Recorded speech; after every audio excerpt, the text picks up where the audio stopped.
Mais um devocional Intensa no Ar, onde conhecemos mais do Pai e nos aprofundamos nele.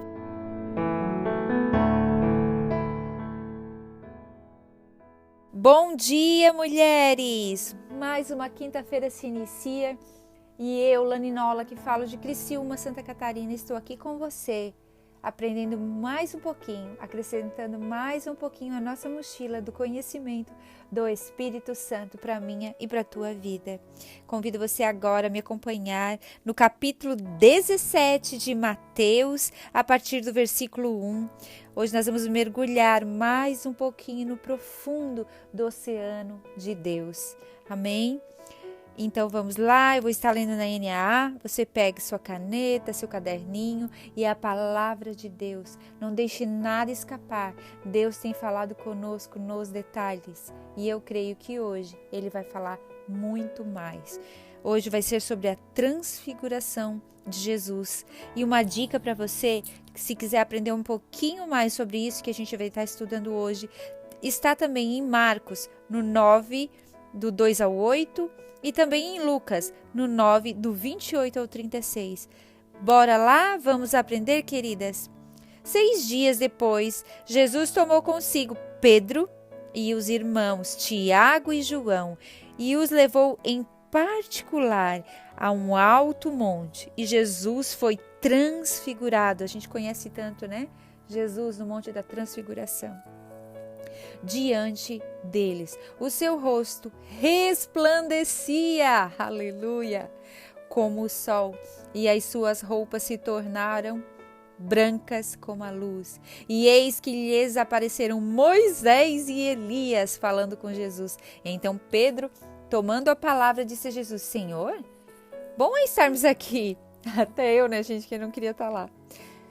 Senhor, se quiser, farei aqui 3 tendas, uma para o Senhor, outra para Moisés e outra para Elias. Falava ele ainda quando uma nuvem luminosa os envolveu. E eis, vindo da nuvem, uma voz que dizia: Este é o meu filho amado, em quem me agrado. Escutem o que ele diz. Prestem atenção, gente, isso aqui é algo muito forte. Escutem o que ele diz. Escutem o que ele diz. Que isso dê vida às nossas vidas. Continuando no 6. Ao ouvirem aquela voz, os discípulos caíram de bruços, tomados de grande medo. Jesus aproximou-se e tocou neles, dizendo: Levante-se e não tenham medo. Então eles, levantando os olhos, não viram mais ninguém a não ser a Jesus. Ao descerem do monte, Jesus lhes ordenou: Não contem a ninguém o que vocês viram, até que o Filho do Homem ressuscite dentre os mortos. Mas os discípulos perguntaram a Jesus: Por que estão? Então os escribas dizem ser necessário que Elias venha primeiro. Jesus respondeu: De fato, Elias virá. Olhem só, futuro, virá e restaurará todas as coisas. Eu, porém, lhes digo que Elias já veio e não o reconheceram. Pelo contrário, fizeram com ele tudo o que quiseram. Assim também o Filho do Homem irá sofrer nas mãos deles. Então os discípulos entenderam que ele estava se referindo a João Batista. Deixa eu só dar um esclarecimento para vocês nessa parte aqui. Aqui Jesus já estava falando referente a João Batista, né? Que eles estavam comparando Elias a João Batista. E Jesus estava dizendo assim: queridos, João Batista já veio e ninguém deu valor a ele. Ele passou desapercebido. O Filho do Homem veio e eles não deram valor a ele, que era o que estava acontecendo. Mas eu creio numa geração que, quando ele fala aqui, ó, Elias virá e restaurará todas as coisas, uma restauração. Vai vir uma geração de João Batista que vai preparar a segunda vinda de Jesus. Prestem atenção, essa geração, ela não vai ter medo, é uma geração que vai buscar a santidade, que prepara o caminho para a segunda vinda de Jesus. Essa geração virá destemida. Essa geração é uma geração que o Senhor já está preparando para a segunda volta do Senhor Jesus. Amém? É tão interessante, né, que nós somos homens religiosos, né? É da própria natureza humana a gente ser religioso, desde os povos antigos, né, os mais remotos, sempre o homem levantava altares, independente para que Deus que fosse. Vocês podem perceber que há povos sem leis, sem governo, sem economia, sem escola, mas eles jamais deixarão de ter uma religião. Deus mesmo colocou a eternidade no coração do homem, por isso que a gente tem tanta sede de buscar Ele, e muitas vezes a gente se perde nisso tudo e não volta, né, o nosso caminho para o Senhor.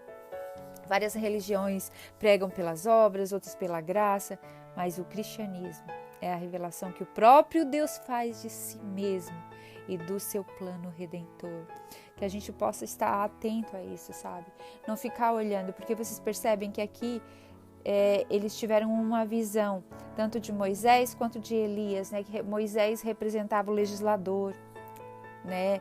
A lei, e Elias o profeta. E Jesus veio, ele simplesmente é o Filho. E é como se Deus, naquele momento que transfigurou o rosto de Jesus, estivesse dizendo assim para os discípulos: se atentam àquilo que eu estou fazendo. Porque vocês percebem que os discípulos subiram ao monte com Jesus, apesar de que eles dormiram, não permaneceram, eles não ficaram em oração, porque a oração nos conecta, né? Jesus está orando, mas em momento nenhum os discípulos estavam orando com ele. Ele sente necessidade da oração e nem prazer nela. Os discípulos, eles estavam tão cansados, seus olhos estavam tão pesados, eles pareciam até que não tinham sede de Deus. Parece que estavam num monte assim, puxados por um reboque, sabe? Não estão alimentados pela mesma motivação de Jesus. Isso é triste, porque os discípulos, diante da manifestação da glória de Deus, eles dormem, gente. E eu acho que muitas vezes Deus está falando para nós assim: desperta, eu estou fazendo coisas ao seu redor, estou mostrando meu Filho ressurreto diante de vocês e vocês estão dormindo assim como esses discípulos. Os discípulos não oraram, por isso foram apenas espectadores. Eles estavam vendo o que estava acontecendo por fora. Eles estavam dispersos, e muitas vezes eu vejo nós assim, dispersos, não estamos percebendo o que Deus está fazendo. Muitas vezes a gente está como aqueles discípulos, com uma mente confusa, com o coração fechado e cercados de tanta glória, eles não perceberam. E às vezes a gente estava com os olhos embaçados, cansado, e eles estavam assim, e nós muitas vezes estamos assim, porque os nossos olhos não estão naquilo que é eterno. Eu acho tão interessante que vocês percebem que tanto Pedro, Tiago quanto João, eles formavam o círculo mais íntimo dos apóstolos. É como se Jesus chamasse as 3 pessoas mais importantes para caminhar com ele, sobe o monte da transfiguração com ele, mas eles não alcançam as alturas espirituais da intimidade com Jesus, da intimidade com Deus. Eles estão ali, mas os olhos deles é como se estivessem fechados. Eu sinto como que se Deus dissesse nessa manhã para nós: desperta, desperta, tenha discernimento daquilo que eu estou fazendo, abra os seus olhos, tirem os seus olhos das coisas terrenas, para de olhar somente para a aparição da glória de Moisés e Elias, olhem para aquilo que eu estou fazendo. Olhem para o rosto transfigurado do meu Filho, prestem atenção à voz, tanto que eles levaram e ficaram com medo, levaram susto e ficaram com medo quando Deus falou: esse é o meu Filho amado, a quem me comprazo. Apesar de eles estarem ali envolvidos naquele ambiente de milagres, faltou discernimento para eles. Faltou discernimento para entender o que Deus estava fazendo. A minha oração nesta manhã é que não falte discernimento para nós perceber o que Deus está fazendo no nosso meio. Muitas vezes a gente está ali caminhando com Cristo, subindo um monte com Ele, e na hora de orar a gente dorme. A gente não percebe, a gente olha algo humano que foi feito perto de nós, mas não olhamos o milagre que o Senhor está fazendo. Muitas vezes a gente quer construir as 3 tendas como Pedro queria construir. Então a gente tem que parar, tirar os nossos olhos daqui. Nós somos seres eternos. A gente tem que parar de olhar para as coisas tão terrenas. A gente não discerne a divindade de Cristo. A gente não entende o que Deus está fazendo. Jesus é muito maior que Moisés e Elias. A lei e os profetas apontaram para ele. Moisés e Elias só vieram dizer: este é Jesus.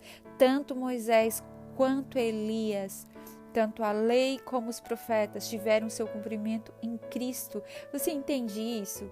A lei e os profetas se cumpriram com a vinda de Cristo. Moisés morreu e seu corpo foi sepultado, mas Elias foi arrebatado aos céus. Quando Jesus retornar, ele ressuscitará o corpo dos santos que morreram, uau! E nos arrebatará. Oh, aleluia! Arrebatará aqueles que ainda estiverem vivos. Portanto, querida, preste atenção no que Deus está fazendo. Preste atenção, Deus está dizendo: este é o meu filho amado, a quem me comprazo. E a ele ouve a ele.